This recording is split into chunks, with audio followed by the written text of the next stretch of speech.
Adam 22 finally responds back to ex-employee DW Flame claims that another ex-employee, DeJean Paul, got popped at No Jumper. For a quick recap, DW Flame left No Jumper after Adam 22 canceled his shows and other shows on the network, but DW Flame isn't going away quietly.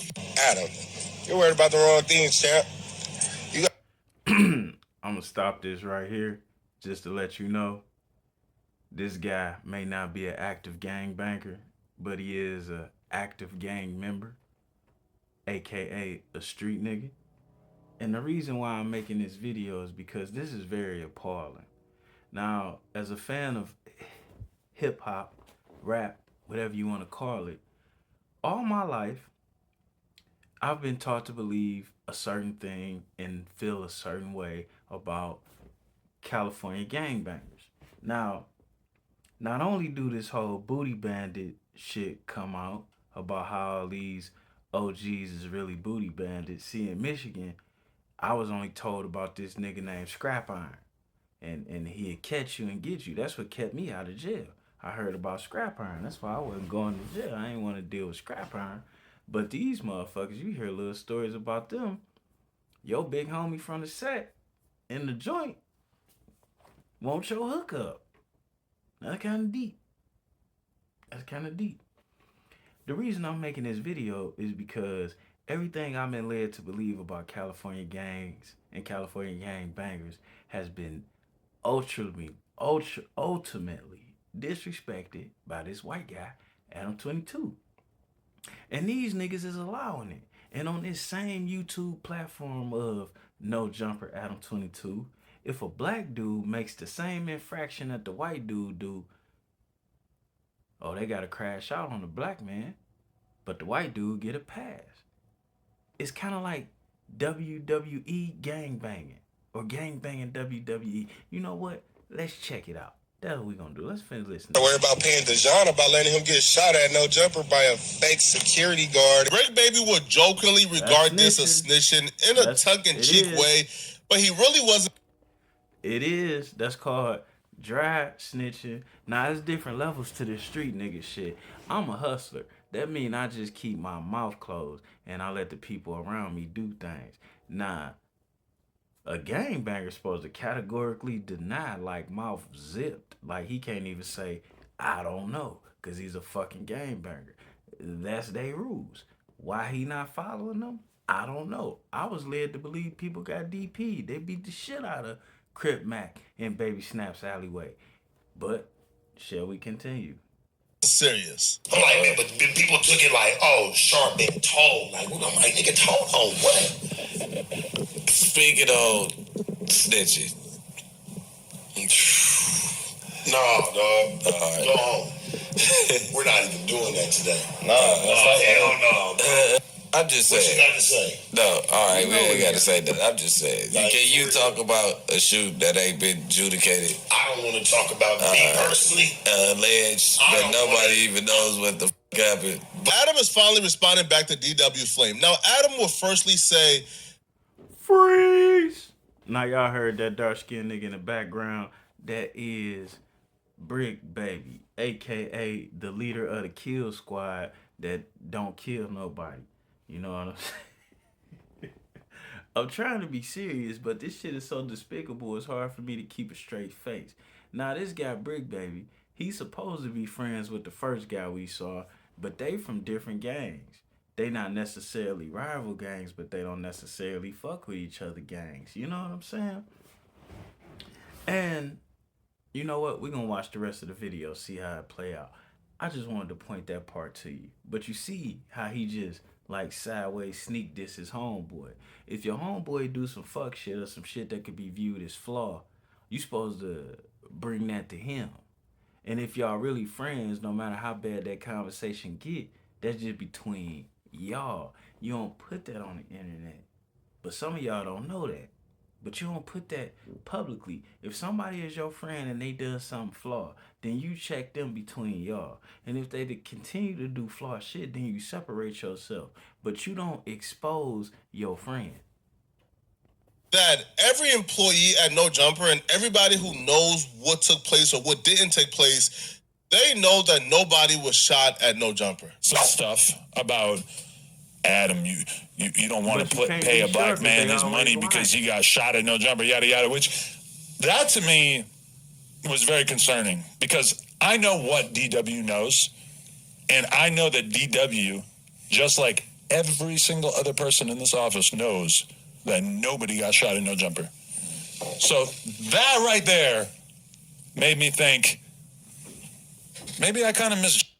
But the problem is, like, yo, these guys do a whole lot of fake content, and then they do some real shit that end up fake because the white boy running the ship.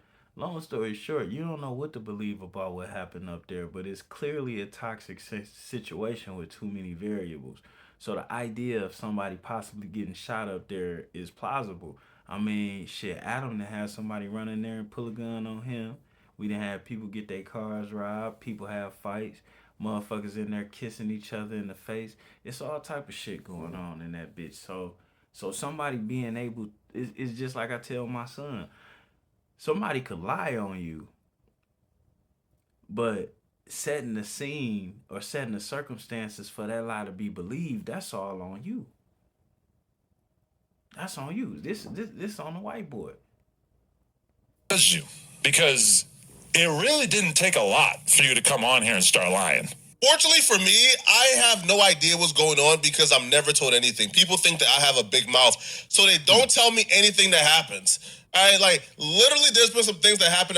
Now, this is a side note. Poetic Flacco do got a big mouth, but at the same time, is he's starting to be exposed. His biases is starting to be exposed too, because no matter how wrong No Jumper is, he always seemed to curtail the story and craft on the narrative in such a way where they ain't so bad.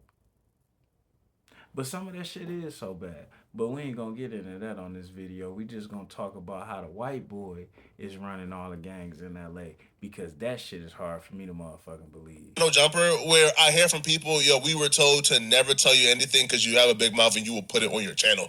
So fortunately, I don't know what's going on, but I'm gonna say this though.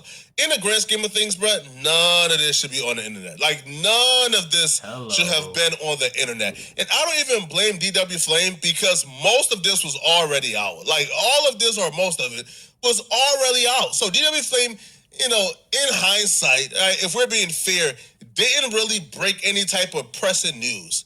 Now, Adam will say that DW Flame, though, adding the information that the security guard was the one that pulled the trigger or the one who shot Dejan. Adam says that was extremely unfair to the security guard because he didn't do anything to deserve being included in this narrative. He was throwing somebody else under the bus right there, which is like, that person was always solid with me. So I never wanted to like put their business out there or talk about anything that was going on with this person. So like, see, now the white boy being fake, because, and this is why we making this video, and I could have clipped it all together, but we ain't gonna do all that. YouTube be real funny. So we just gonna keep it at a reaction video versus me putting the cuts and the takes in on this one. He done exposed several people or put several people business out there that was supposed to have been his friend or he was supposed to have been tight like that with. He didn't expose or threw under the bus people that helped him build this channel. Facts. More than one. By the groups. And I'm from Detroit, you know what I'm saying? Black and white people can live together or we can live apart. But it's certain type of white people. And you say, well, what type of white person is that? And it is, they don't use their whiteness or their privilege or that veil up until something they don't want happens. Or up until they put themselves in a jam. They won't use their white privilege to get you out of jam. They won't use their white privilege to produce anything but against you. And then there's other type of white people who white all the time. And if you they black friend, then shit, you get to use their white privilege. And when they get mad, they still that same white guy. And when they love you, they still that same white guy. Now this guy, Adam, he variates. When it come time to pay motherfuckers, he a nigga. When it come time to kick it with motherfuckers, he a nigga. But when the camera come on and it's time to go viral, he gonna pull that white boy shit out there and look at a straight gangster and ask him about some gay shit or some transmission shit. You know, cause Adam is a mechanic. Make no mistake about it. If he ain't got his mechanic license, he damn sure been obviously studying for that motherfucker. Make no mistake about it. The idea of like exposing the circumstances, it's like that's not cool, because then that person's gonna have a harder time in life, and he didn't do nothing to involve himself in. Well, besides the obvious, he didn't do anything to involve himself in the situation. He doesn't deserve to be called out like that. I thought that was kind of lame to like throw his business out there. After they got done addressing Jean Paul and the mystery behind whether or not he was shot or not, they got down to the real business: the money, the paper, the bag. You see, DW Flame has stated in his response video exposing No Jumper that No Jumper don't really pay anybody, and he was actually charging under the table $5,000 for appearances on his No Jumper show. Them niggas is not getting no chili over there. No chili. So, me being smart enough, I was like, okay, that's a good platform. Real quick, I could use. Boom. Side note, my dog, this is real bad too. How you gonna go be down with some shit, then turn around and diss it? And then you, and mind you, your homeboy work up there, so you gonna diss him too. And you say they ain't getting no chili, but it's a good platform, and you about to work it. Well, then how you know they ain't working it like that? And then I have a problem with all these new age motherfuckers, you know what I'm saying? They want to suck the breast until they get all the milk out that motherfucker that they need to build themselves up big and strong. Then they want to go back and tell a titty how the bitch is connected to ain't shit. Fuck you. You're a user at that point. You pretty much less than a man. And all of this shit is crazy. All of you motherfuckers sat up there and allowed yourselves, your sexuality, your masculinity, and your gangs be disrespected. And now you want to come to the internet, back to the rest of us who have been believing the old lies y'all put out here after y'all didn't allow the white boy to show us the truth, which is even more offensive because y'all pressed the line on niggas. Y'all pressed the fucking line on niggas, but y'all suck his socks though. I'm sorry.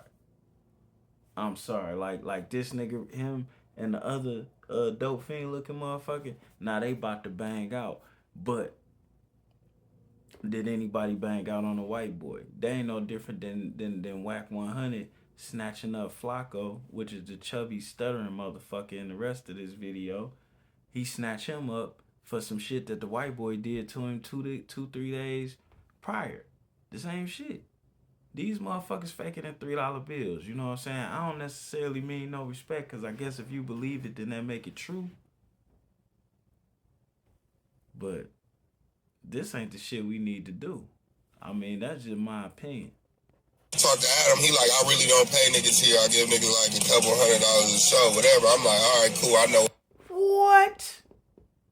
Nah, as a YouTuber, I understand what he paying him. But then I don't understand because these motherfuckers be running into real beef based on the shit y'all put on that show. And you telling me they risking their life for a couple $100 a interview? And most of these niggas is over 30. That mean that make them grown ass men.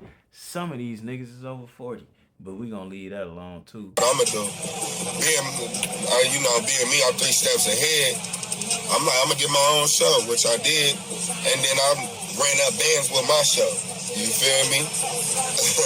I charge at least nigga $2,500 to $5,000 a show for my guests who come on and shit like that, nigga. Big Baby will respond back to DW Flame admitting that he was finessing and charging people under the table for No Jumper interviews. Big Baby will say this was not cool because he was blowing up the spot, man. He was, he was blowing up the spot for people at No Jumper who were also charging, if there were any people there charging.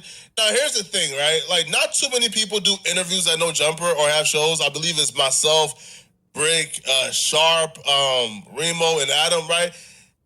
And I don't charge people. I mean, why would I, right? Like, and nobody else charge people. So, because that's the hope. And at the end, I said, like, nigga, don't let your emotions have you saying too much. Like, you know what I'm saying? Mm-hmm. Meaning, like, even from the paid interviews and shit like that. How the fuck you know who in the building doing all that shit? Like, we not like I said in that interview, like we not the ones. But what if it's other niggas that was finessing?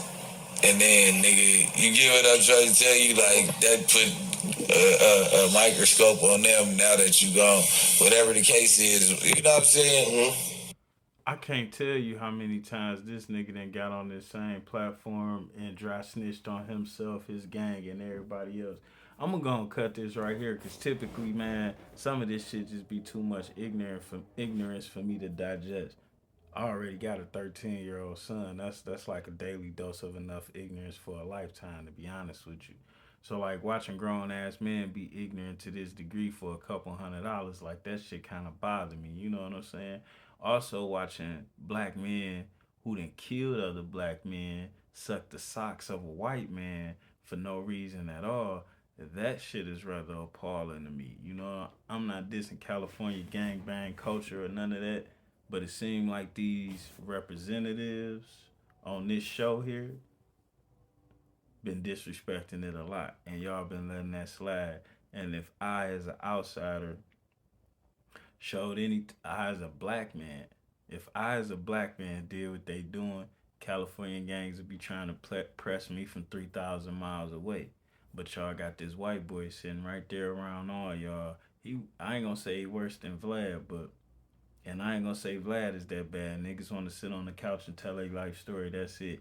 The same way niggas want to sit on his couch and disrespect their gangs. That's it. But how y'all gonna keep pushing lines on the rest of the world and every rapper that come through there and y'all allowing this white boy to do this? That's just my question. We out. Oh, did I forget to mention? This nigga fired all them niggas. Well, most of them. In a roundabout way, really just fired the nigga that was at the beginning of this video. But like, come on here. Now let a black man have on that shit and fire niggas out the blue. He'd have been dead already. And that's my problem. Y'all niggas make us look bad. Very bad. And CRIP's supposed to stand for community resistance and progress.